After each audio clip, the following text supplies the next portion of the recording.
भोपाल से प्रस्तुत हैं प्रादेशिक समाचार। नमस्कार, समाचारों के साथ मैं जितेंद्र रघुवंशी। पहले मुख्य समाचार। मुख्यमंत्री शिवराज सिंह चौहान ने बुरहानपुर जिले में 41 करोड़ रुपए से अधिक की फसल नुकसान राहत राशि अंतरित की। समान नागरिक संहिता के मुद्दे पर संसद की विधि और न्याय संबंधी स्थायी समिति आज करेगी बैठक। मुख्यमंत्री शिवराज सिंह चौहान ने C20 के समापन समारोह में सेवा के क्षेत्र में उत्कृष्ट कार्य करने वाले सेवा योगियों का किया सम्मान और गुरु शिष्य परंपरा की महत्वता को मान्यता देने वाला पर्व गुरु पूर्णिमा प्रदेश में आज श्रद्धा भाव से मनाया जाएगा। अब समाचार विस्तार से। मुख्यमंत्री शिवराज सिंह चौहान ने बुरहानपुर जिले में 41 करोड़ से अधिक की फसल नुकसान राहत राशि 4,261 किसानों के खाते में सिंगल क्लिक के माध्यम से अंतरण की। इस अवसर पर श्री चौहान ने कहा कि हमने केला फसल की हानि पर अधिकतम दी जाने वाली राशि की सीमा को 3 लाख रुपए से बढ़ाकर 6 लाख रुपए किया है। उन्होंने कहा कि दिनों रात मेहनत करने के बाद प्राकृतिक आपदा से फसल बर्बाद हो जाए तो ऐसे में किसान के दर्द का अंदाज़ा कोई और नहीं लगा सकता है। श्री चौहान ने कहा कि अब केले की फसल की 50% से अधिक क्षति होने पर 2 लाख रुपए प्रति हेक्टेयर की दर से राहत राशि दी जा रही है। मुख्यमंत्री ने कहा कि पहले प्राकृतिक आपदा में जनहानि होने पर 50,000 रुपये मिलते थे, हमने इसे बढ़ाकर 4 लाख रुपए किया। इस दौरान उन्होंने घोषणा करते हुए कहा कि अब मुख्यमंत्री किसान कल्याण योजना में केंद्र सरकार की तरह किसानों को 6,000 रुपये दिए जाएंगे। संसद की कार्मिक लोक शिकायत विधि और न्याय संबंधी स्थायी समिति समान नागरिक संहिता के मुद्दे पर आज बैठक करेगी। समिति के अध्यक्ष और भारतीय जनता पार्टी के राज्यसभा सांसद सुशील मोदी ने बताया कि समिति इस मुद्दे पर संबंधित पक्षों के विचार जानेगी। उन्होंने कहा कि समिति की बैठक गैर राजनीतिक है क्योंकि इसमें सभी राजनीतिक दलों के सदस्य शामिल हैं। समान नागरिक संहिता में नागरिकों के लिए एक समान कानून बनाने और उन्हें लागू करने का प्रस्ताव है। ये संहिता धर्म और लिंग के आधार पर भेदभाव किए बिना सभी नागरिकों पर समान रूप से लागू होगी। फिलहाल देश में विभिन्न समुदाय अपने अपने पर्सनल लॉ के अनुसार संचालित हो रहे हैं। पिछले महीने 14 जून को विधि आयोग ने लोगों और पंजीकृत धार्मिक संगठनों से समान नागरिक संहिता के बारे में सुझाव देने और अपना पक्ष रखने को कहा। आम जनता इस मुद्दे पर अपने सुझाव 14 जुलाई तक भेज सकती है। मिशन गगनयान की क्रू रिकवरी टीम के पहले बैच ने भारतीय नौसेना द्वारा संचालित समुद्री जीवन रक्षा प्रशिक्षण कौशल अभ्यास का पहला चरण कोच्चि में पूरा कर लिया है। भारतीय नौसेना के गोताखोरों और समुद्री कमांडो ने क्रू मॉड्यूल को अत्याधुनिक सुविधाओं का उपयोग करते हुए अलग अलग तरह की समुद्री परिस्थितियों में पूर्व अवस्था में आने का प्रशिक्षण दिया। 2 सप्ताह तक चलने वाले अभ्यास में मिशन के संचालन, चिकित्सकीय आपातकाल के दौरान की जाने वाली कार्यवाही और विभिन्न विमानों तथा उनके बचाव उपकरणों से परिचित होने के बारे में जानकारी दी गई। प्रशिक्षण के दौरान भारतीय नौसेना और इसरो द्वारा संयुक्त रूप से तैयार की गई मानक संचालन प्रक्रियाओं को भी जारी किया गया। इसरो के मानव अंतरिक्ष उड़ान केंद्र के निदेशक डॉक्टर मोहन एम ने अभ्यास के समापन दिवस पर निरीक्षण किया और सदस्यों के साथ बातचीत की। संसद का मानसून सत्र इस महीने की 20 तारीख से 11 अगस्त तक चलेगा। संसदीय कार्य मंत्री प्रहलाद जोशी ने ट्वीट कर यह जानकारी दी। श्री जोशी ने सभी राजनीतिक दलों से मानसून सत्र में सक्रिय भागीदारी करने और विधायी कार्यों तथा अन्य मुद्दों पर सार्थक चर्चा की अपील की है।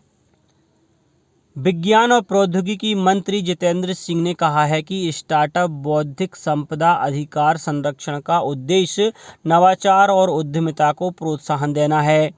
श्री सिंह ने नई दिल्ली में राष्ट्रीय बौद्धिक संपदा महोत्सव को संबोधित करते हुए कहा कि पेटेंट और ट्रेडमार्क समेत बौद्धिक संपदा अधिकार की पंजीकरण प्रक्रिया भारत में नवाचार को बढ़ावा देगी और उद्यमियों को प्रेरित करेगी। इससे उद्योग के साथ स्टार्टअप का जुड़ाव भी बढ़ेगा।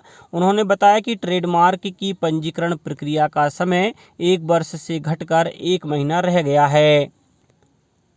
मुख्यमंत्री शिवराज सिंह चौहान भोपाल के कुशाभाऊ ठाकरे सभागार में आयोजित सेवा सम्मेलन C20 के समापन समारोह में सम्मिलित हुए। कार्यक्रम में भारतीय सांस्कृतिक संबंध परिषद के अध्यक्ष डॉक्टर विनय सहस्त्रबुद्धे और C20 शेरपा विजय के नाम्बियार सहित सेवा के क्षेत्र में उत्कृष्ट कार्य करने वाले सेवा योगियों का सम्मान किया गया। मुख्यमंत्री ने समारोह में सेवा, सुशासन और सहभागिता के 2 दशक पुस्तकों का विमोचन भी किया। मुख्यमंत्री शिवराज सिंह चौहान की उपस्थिति में सीखो कमाओ योजना के तहत 4 जुलाई को प्रशिक्षणार्थियों के पंजीयन कार्यक्रम का शुभारंभ होगा। प्रदेश के युवाओं के लिए लर्न एंड अर्न की तर्ज पर रोजगारोन्मुखी कौशल प्रशिक्षण में युवाओं को 8,000 से 10,000 रुपये प्रति माह भत्ता दिया जाएगा। अमरनाथ तीर्थ यात्रा सुचारू रूप से जारी है। देश भर से अधिक श्रद्धालु प्रतिदिन कश्मीर घाटी पहुंच रहे हैं। कल दोपहर 1 बजे तक लगभग 12,000 श्रद्धालुओं ने अमरनाथ जी के पवित्र गुफा मंदिर में भगवान शिव के प्राकृतिक रूप से बने बर्फ के शिवलिंग के दर्शन किए हैं। इससे पहले 4,903 तीर्थयात्रियों का तीसरा जत्था जम्मू के भगवती नगर यात्री निवास से 235 वाहनों के काफिले में नुनवान, पहलगाम और बालताल के दोनों आधार शिविरों के लिए रवाना हुआ। इस बीच पवित्र गुफा के दर्शन के लिए क्षेत्र में आने वाले श्रद्धालुओं की सुविधा के लिए आधार शिविरों तथा अमरनाथ जी गुफा मंदिर के रास्ते में सुरक्षा और स्वास्थ्य देखभाल जैसी बुनियादी सुविधाओं से संबंधित सभी आवश्यक व्यवस्थाएं की गई हैं। प्रदेश में आज गुरु पूर्णिमा का पर्व श्रद्धाभाव से मनाया जाएगा। हर साल आषाढ़ पूर्णिमा को यह पर्व मनाया जाता है। यह दिन गुरु की महिमा, शिक्षा की महत्ता और छात्र गुरु संबंध की महत्वपूर्णता को मान्यता देने के लिए विशेष रूप से समर्पित होता है। झाबुआ में गुरु पूर्णिमा के पावन अवसर पर क्षेत्रीय सांसद गुमान सिंह डामोर ने लोगों को बधाई देते हुए कहा है कि गुरु पूर्णिमा एक परंपरागत हिंदू त्यौहार है। इस दिन सभी अपने आराध्य गुरुवर के प्रति आभार व्यक्त करते हैं और उन्हें पूजा अर्चना करके उनका आशीर्वाद लेते हैं। सीहोर के ग्राम चिताबलिया हेमा स्थित निर्माणाधीन मुरली मनोहर एवं कुबरेश्वर महादेव मंदिर में 3 दिनी गुरु पूर्णिमा महोत्सव चल रहा है। यहां हर रोज हजारों की संख्या में श्रद्धालु पहुंच रहे हैं। अब बात मौसम की। मौसम विभाग के अनुसार 4 जुलाई को एक साइक्लोनिक सिस्टम एक्टिव होने से प्रदेश भर में फिर तेज बारिश का दौर शुरू होने की संभावना है। राजधानी भोपाल में कल सुबह से तेज धूप खिलने के बाद दोपहर में हल्की बारिश हुई। पिछले 24 घंटों के दौरान प्रदेश के 29 जिलों में सामान्य या इससे ज़्यादा बारिश हो चुकी है। मौसम वैज्ञानिकों की माने तो जुलाई में भी अच्छी बारिश होने की संभावना है। अब कुछ समाचार संक्षेप में। दमोह जिले के गड़ाकोटा में राजस्व विभाग के द्वारा मुख्यमंत्री आवासीय योजना अंतर्गत भू अधिकार पत्र वितरण कार्यक्रम आयोजित किया गया।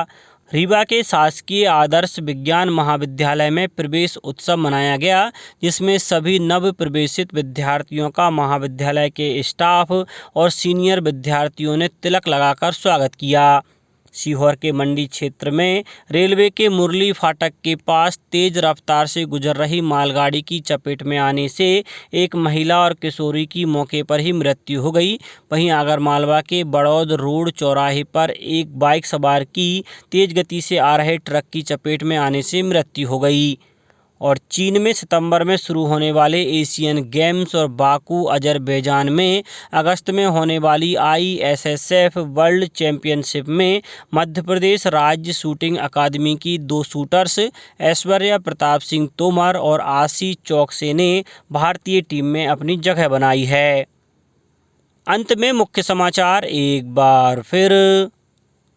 मुख्यमंत्री शिवराज सिंह चौहान ने बुरहानपुर जिले में 41 करोड़ रुपए से अधिक की फसल नुकसान राहत राशि अंतरित की। समान नागरिक संहिता के मुद्दे पर संसद की विधि और न्याय संबंधी स्थायी समिति आज करेगी बैठक। मुख्यमंत्री शिवराज सिंह चौहान ने C20 के समापन समारोह में सेवा के क्षेत्र में उत्कृष्ट कार्य करने वाले सेवा योगियों का किया सम्मान और गुरु शिष्य परंपरा की महत्वता को मान्यता देने वाला पर्व गुरु पूर्णिमा प्रदेश में आज श्रद्धा भाव से मनाया जाएगा। इस बुलेटिन में इतना ही। घर पर रहिए, सुरक्षित रहिए और सुनते रहिए प्रादेशिक समाचार। नमस्कार।